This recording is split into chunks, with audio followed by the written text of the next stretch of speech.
Welcome to GK and current affairs. বন্ধুরা, আজ আমরা এখানে গ্রহ সম্বন্ধীয় কিছু প্রশ্ন নিয়ে আলোচনা করব, যা আগামী পরীক্ষাগুলির জন্য খুবই গুরুত্বপূর্ণ। আর আলোচনার আগে আপনারা অবশ্যই ভিডিওটিকে লাইক, কমেন্ট এবং শেয়ার করবেন এবং অবশ্যই সাবস্ক্রাইব করবেন। আজকের প্রথম প্রশ্ন হলো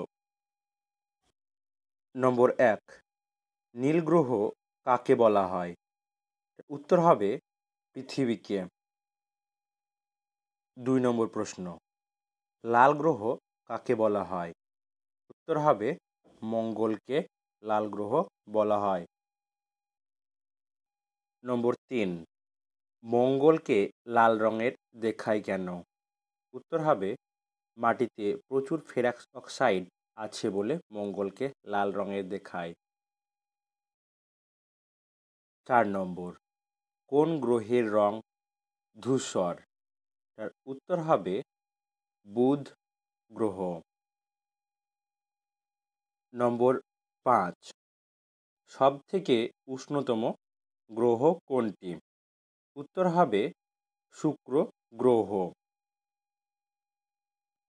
নম্বর 6, একমাত্র কোন গ্রহটি পূর্ব থেকে পশ্চিমে পাক খায়?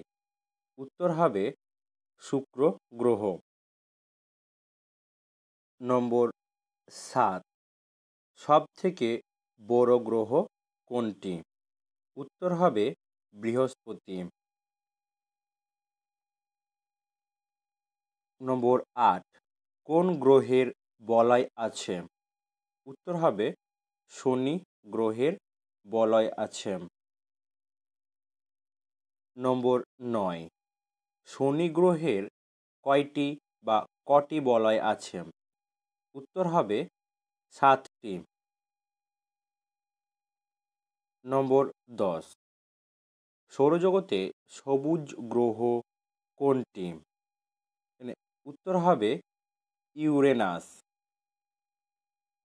নম্বর 11, সৌরজগতের শীতলতম গ্রহ কোনটি? উত্তর হবে ইউরেনাস। 12 নম্বর, পৃথিবী ছাড়া অপর একটি নীল গ্রহের নাম কি?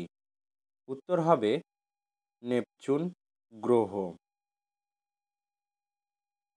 13 নম্বর, বামন গ্রহ কোনটি? উত্তর হবে প্লুটো, বামন গ্রহ। নম্বর 14, পৃথিবীর একমাত্র উপগ্রহ কোনটি? উত্তর হবে চাঁদ পৃথিবীর একমাত্র উপগ্রহ। 15 নম্বর, সৌরজগতের বৃহত্তম উপগ্রহ কোনটি? উত্তর হবে টাইটান। বন্ধুরা, এই ছিল আজকে গ্রহ সম্বন্ধীয় কিছু প্রশ্ন। ভিডিওটি দেখার জন্য সকলকে ধন্যবাদ।